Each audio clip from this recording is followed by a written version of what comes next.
ഒരു സമയത്ത് രേണു ചേച്ചിന്റെ ഇന്റർവ്യൂസ് എന്ന് പറഞ്ഞാൽ ഇങ്ങനെ ചറപറ വന്നുകൊണ്ടിരുന്ന ഒരു എല്ലാ ചാനലും ഉണ്ടെന്ന് തോന്നുന്നു. നിന്റെ കോൺഫിഡൻസ് കുറച്ച് ഓവറാണ് കേട്ടോ. ഈ പൊതുവെ ഇപ്പൊ ഭയങ്കര കുറവാണ്. അതെന്ത് പറ്റി?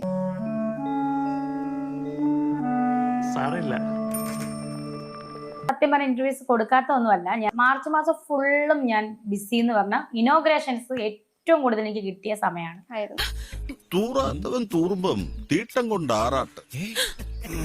സബ്സ്ക്രിപ്ഷനിലാണ് ചേച്ചിയുടെ ഏറ്റവും കൂടുതൽ വിവാദങ്ങൾ വന്നുകൊണ്ടിരിക്കുന്നത്. ഞാൻ പിന്നെ പ്രത്യേകിച്ച് പറയാനല്ലോ ഞാൻ എന്താ ഇടുന്നത്. പിന്നെ എനിക്ക് അറിഞ്ഞൂടെ ആൽബത്തിനകത്തൂടെ അല്ലെങ്കിൽ ഷോർട്ട് ഫിലിമിനകത്ത് കാണിക്കുന്നൊക്കെ തന്നെ ഇതിനകത്ത് കാണിക്കുന്നത്. ഇവളെ അങ്ങ് കൊന്നാലോ? കുറച്ച് പേരുണ്ട് ലീക്ക് ആക്കാൻ വേണ്ടിയുള്ളവന്മാരും, അല്ലാതെ എല്ലാം നല്ല ആൾക്കാരാണ്. ഞാൻ അവരോട് ചാറ്റ് ചെയ്യാറുണ്ട്, കാഷ്വൽ ടോക്ക് ചെയ്യാറുമുണ്ട് അവരുടെ അടുത്ത്. അതെന്താടി അങ്ങനെ ഒരു ടോക്ക്? ഇപ്പൊ വന്ന ഏറ്റവും ഷോക്കിംഗ് ആയിട്ടുള്ള ഒരു കാര്യം എന്ന് പറയുന്നത് രേണു ചേച്ചിക്ക് ബ്രസ്റ്റ് ക്യാൻസർ ആണ് എന്നൊരു കാര്യമാണ് കേൾക്കാൻ. എന്റെ ദേവി, ഞാൻ എന്താ ഈ കേക്കണത്?